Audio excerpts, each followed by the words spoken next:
Mr. Chairman, honourable members of European Parliament, my chairman, Brian, ladies and gentlemen, thank you very much for inviting me to the European Cruise Council Conference this year again.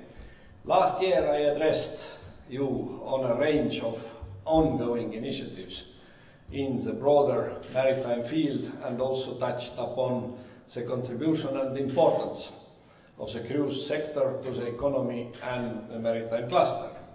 Since then, we all know what happened in January and how that has changed the scene. Allow me to give you an update since the Commission set out its three-pronged approach to EU transport ministers in March and at the stakeholder conference I hosted in Brussels in April this year.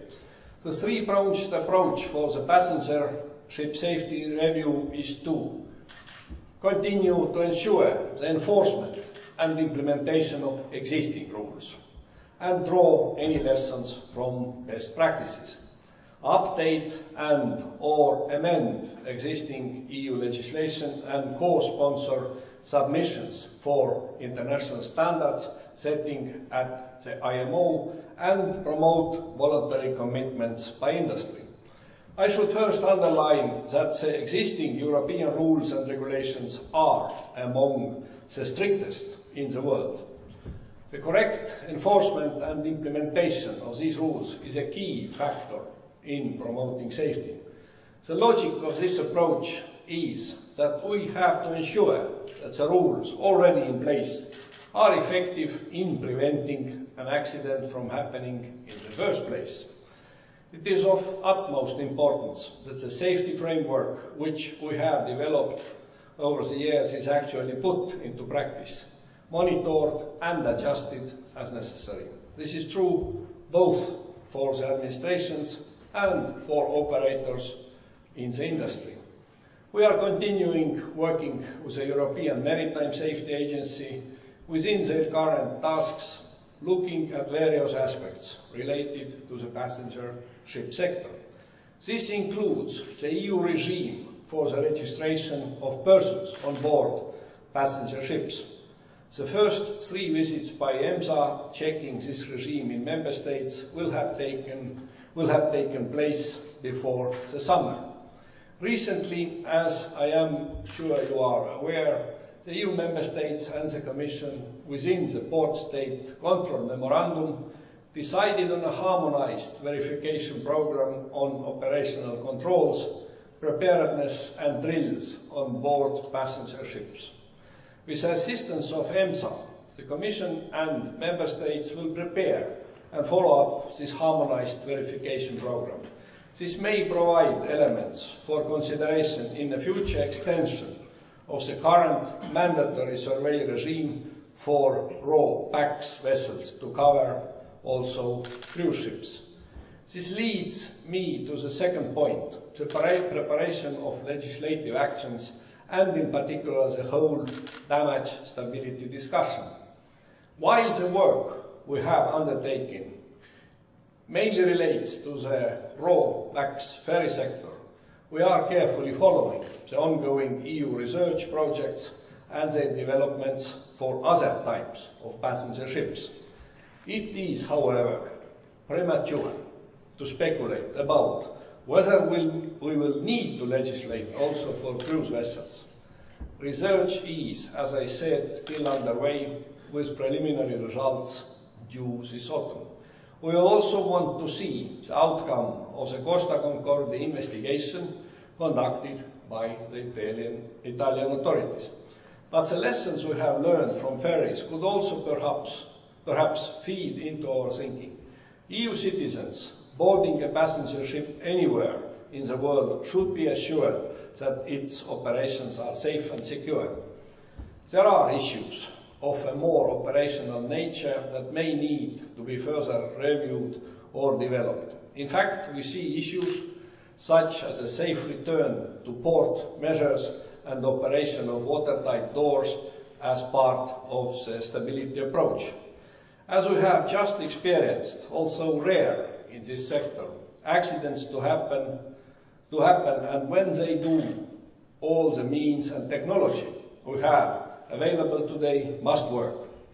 One of the most important is the concept of the vessel itself being its own best lifeboat by simply staying afloat in a damaged condition. By aligning EU rules with the latest international changes in this respect, in SOLAS, we intend to take on board these new measures that enhance a safe return to port.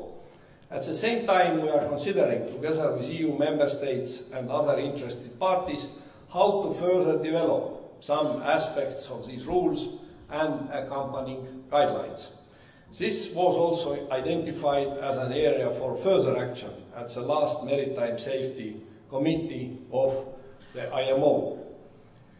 We need also to ensure that everything from A to Z regarding evacuation is well thought through, functioning properly and organized by suitably trained crew.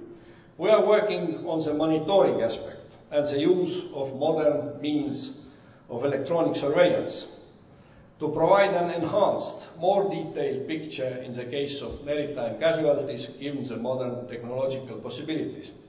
But last but not least, I am encouraged by the response of European Cruise Council in the aftermath of the Costa Concordia accident and by progress to date in the industry's operational safety review. The voluntary commitments already undertaken are concrete first results and were also endorsed at the recent Maritime Safety Committee meeting in IMO. They are, however, first results, and I believe there are more issues to be tackled. This is also what I understand the industry involved in the review is addressing. First, cruise ships coming on the market today can carry up to 6,000 people and cost almost €1 billion. That entails a lot of responsibility for all involved in finding the right balance between commercial interest and safety, and in particular for the master and officers. In terms of selection, training and operational practices, I think the focus on the human element will have to become more prominent. This could include elements of psychological assessment when recruiting. Why should not error management be developed and implemented as a vital part of proper safety management system for the shipping industry? In terms of this aspect, the shipping industry, and particularly the cruise industry, may find inspiration from practices in the aviation sector. Second, for any voluntary commitments to work, just like legislation, they need to be properly implemented and monitored. In this context, I would like to see a self-assessment quality audit scheme, eventually using independent auditors on a more prominent basis.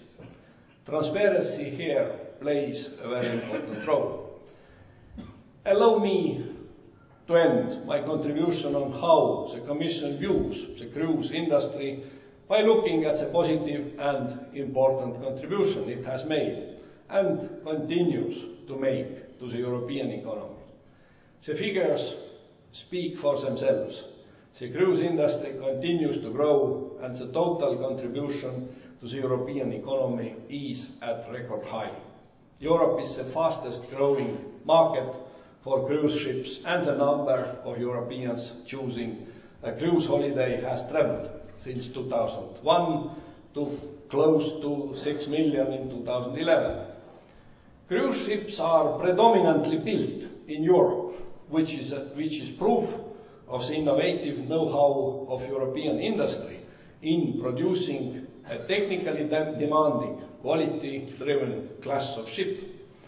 There are over 20 new cruise ships scheduled for a delivery in the coming 5-year period. So obviously you will see next nice films about these coming new nice ships. Having said that, in the public's mind there is still some uneasiness with the size of the cruise ships now entering the market. While economy of scale may work well for the balance sheet all aspects of maritime safety, including passenger safety and security, must be an integral part of the same balance and investment.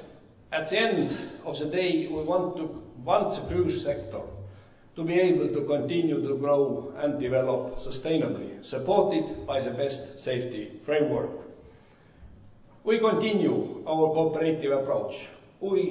On behalf of the European Commission, I can express my satisfaction about the cooperation between European Cruise Council and European Commission Department, DG Move mentioned before, and I can assure you that we always listen your comments and opinions concerning the development of this important sector. We also work very closely with European Parliament. Chairman Simpson mentioned many very important and crucial issues we discuss together and want to find pragmatic approaches. Two issues I just want to mention, also knowing all these discussions during last couple of years. Sulfur, don't expect too much will be changed. This has been decided by IMO. It is an environmental directive, yes, in transport part, in the European Commission, in Transport Ministers' Council, in European Parliament's Transport Committee. We see the difficulties with the practical implementation, but this has been done. Don't have any illusions that it's very easy to turn this line back. This is a concept which has been adopted and which European Union, as Brian Simpson said, led by environmental committee and environmental policies will follow. Of course, we try to mitigate the effects. We have some state aid guidelines to help ships accommodate and find technical solutions, but this is not too much. Second is piracy. I totally share the view of Brian Simpson that the solution must be found on the land. I only can say that we also have a very good cooperation and close exchange of views with IMO, who has taken a very active stand in this extremely important issue and has the same views. So I think that also from European Union's viewpoint, it is the direction, because UK Minister mentioned here the possibility of armed guards on the board, and yes, we in pragmatic, of course, pragmatic reasons, you sometimes can accept this, and we know that these armed guards are on the ships, but the development of the armament of passenger and cargo ships can bring unpredictable consequences and unpredictable escalation of the work. So we must prevent the possible very bad conflicts in having the right strategy to fight the piracy on land. Thank you very much.